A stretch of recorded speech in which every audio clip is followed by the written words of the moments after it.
This is News 9's Aaron Brillback. Well, you've probably heard of civil asset forfeiture. That's where police can seize your items and your property without proving that you've committed any kind of a crime. Well, now police in Oklahoma are upping the ante a little bit. The State Patrol has bought so-called ERAD readers. What those do is they allow police to scan any cards that are in your pocket or your wallet, cards including your bank cards, any type of gift cards, find out how much money is on there and seize that money unless you can give them some good reason as to why you have it. We'll have more details coming up at 6 o'clock.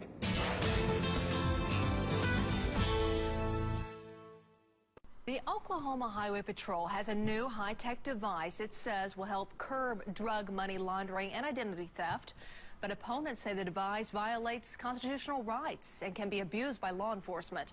News 9's Aaron Brillback joins us live with this story. Aaron. Yeah, you may have heard of civil asset forfeiture. That's where police can seize your property and cash without first proving that you committed a crime, without a warrant, and without arresting you, as long as they suspect that property was used in a crime. Now, the Oklahoma Highway Patrol has a device that also allows them to seize money in your bank account or on prepaid cards.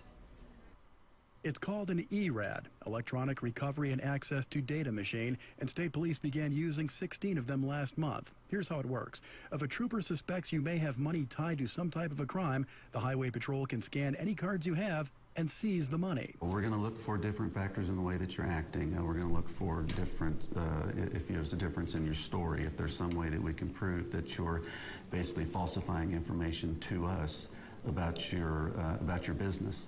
Troopers insist this isn't just about seizing cash. And I know that a lot of people are just going to focus on the seizing money.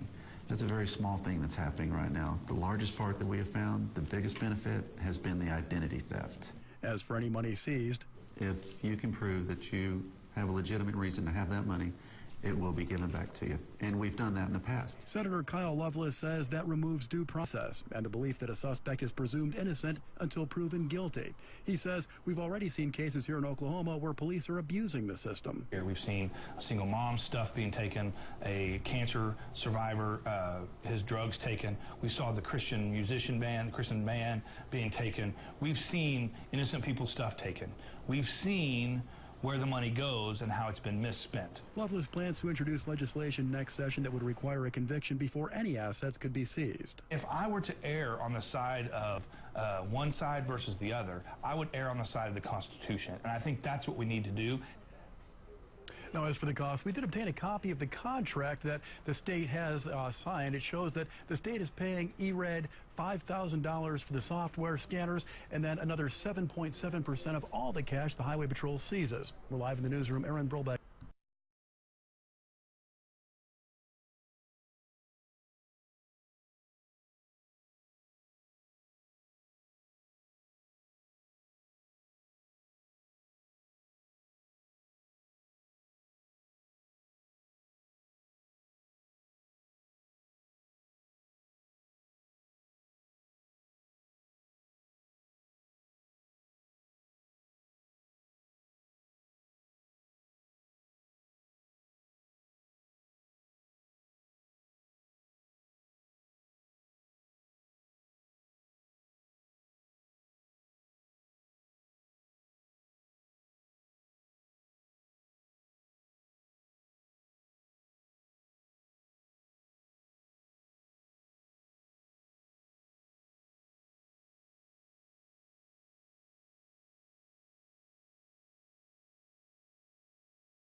And